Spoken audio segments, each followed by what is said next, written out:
देखो बाबू एक्सरसाइज 3.4 सवाल नंबर दूसरा का चौथा सवाल में क्या बोल रहा है कि मीना 2000 रुपये निकालने के लिए एक बैंक गई।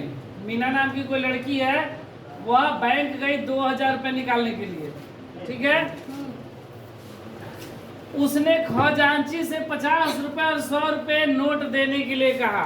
वहां पर जो पैसा दे रहे थे कैशियर, उनसे बोली कि आप मुझे 50 रुपये और 100 रुपये का नोट दीजिए। कितने का?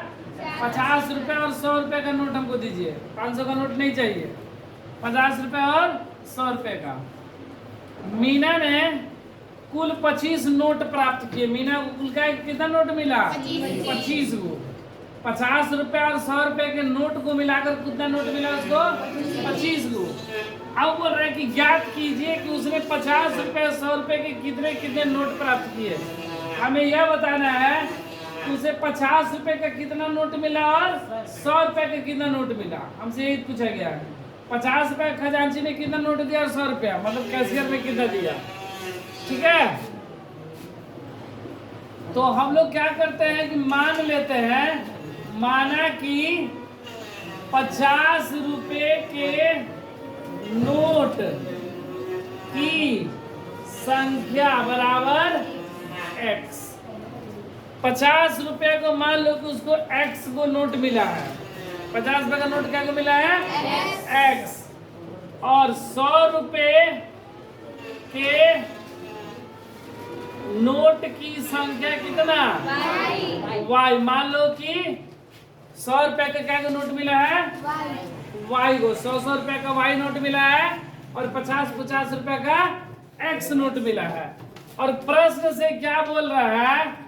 प्रश्न से कि मीना कितना नोट लेने गई थी? कितना रुपए निकालने गई थी? 2000।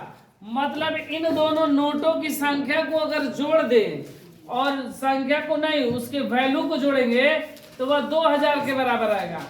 अगर x का एक नोट है तो उसका वैल्यू कितना? 50। x का एक है, सॉरी एक 50 का अगर एक नोट लेते हैं तो उसका वैल्यू कितना? 50। 50 का 2 गो नोट लेंगे तो उसका वैल्यू 100। 50 का 3 गो नोट लेंगे तो उसका वैल्यू 50 का 4 गो नोट लेंगे तो मतलब 50 से गुणा होता जाएगा। और हम लोग नोट कितना लिए हैं? x नोट लिए हैं। 50 का क्या नोट? अगर इसके बाद वैल्यू की जाए तो ये 50x रुपये के बराबर है। ये कितना रुपया है? 50x रुपया के बराबर है ये, ठीक है। 50x रुपया 50x, इसका वैल्यू कितना? 50x रुपया, ठीक है। और उसी तरह 100 इसका लेंगे तो ये कितना जाएगा? 100y रुपया। ये रुपया में है, ठीक है। और इन दोनों को जोड़ देते हैं तो वह कितने के बराबर आता है? 2000 के बराबर। क्योंकि ये सारे दोनों नोट मिलाएंगे तब ना मेरा 2000 रुपया होगा। यही दोनों नोट को मिलाए तो मेरा 2000 हो गया। 50 का नोट और 100 का नोट मिला दिए तो 2000। इसका वैल्यू 50x, इसका वैल्यू 100y। या इसको ऐसे भी लिख सकते हैं, रुपया को अगर हटा दे अबे तो ये 100y बराबर 2000, ठीक है। इन दोनों में से 50 मेरा कॉमन है ना। क्या बचा? x प्लस 2y बराबर 2000। ये गुणा में इधर आएगा तो x प्लस 2y बराबर 2000 बटा में 50। एक जीरो से एक जीरो कैंसिल, पंचाऊ का 1 0, मतलब x प्लस 2y बराबर 40। समीकरण 1। तो 2000 का नोट वाला मिल गया ना समीकरण। अब बोल रहा है कि दोनों मिलाकर कुल नोटों की संख्या कितना? 25 को नोट है। बोला ना मीना ने कुल 25 नोट प्राप्त किए हैं। पुनः प्रश्न से x प्लस वाई बराबर 25। ये x को नोट है, ये y को नोट है ना। इन दोनों की संख्या को मिला देंगे तो क्या होगा? 25। अब दोनों समीकरण को हम लोग आपस में क्या कर दें? घटा देंगे तो मेरा x का y का वैल्यू आ जाएगा। समीकरण 1 तथा 2 को घटाने पर मतलब x प्लस 2y बराबर 40 और x प्लस y बराबर प्लस है तो माइनस, ठीक है। ये कैंसिल, 2y में से y गया, और ये कितना 15, 40 में से 25 गया 15।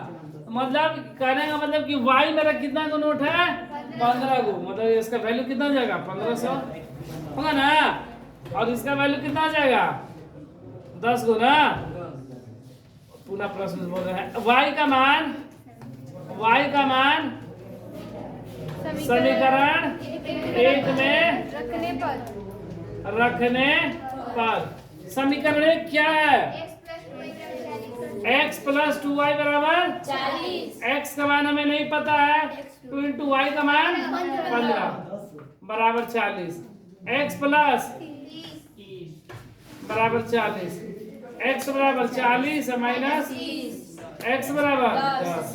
तो 10 वो कैची का नोट है 50 का, 50 का अगर 10 का नोट रहेगा तो उसका वैल्यू कितना हो जाएगा 500 होगा ना। और ये 100 का 15 करेगा तो 1500 और 500 जोड़ देंगे तो 2000 वैल्यू आएगा 2000। और नोट देखो 15 और 10 25, नोट की संख्या भी 25, इसलिए 50 रुपए के नोट की संख्या 50 रुपए को हम लोग x माने थे, तो क्या को नोट 10 को, 50 रुपए क्या को नोट है 10 को, वैल्यू में 500 होगा ना। और 100 रुपए के नोट की संख्या कितना 15, इसका वैल्यू कितना हो जाएगा 1500, इसका वैल्यू 500, दोनों को जोड़ेंगे तो 2000। तो यही मेरा आंसर हुआ।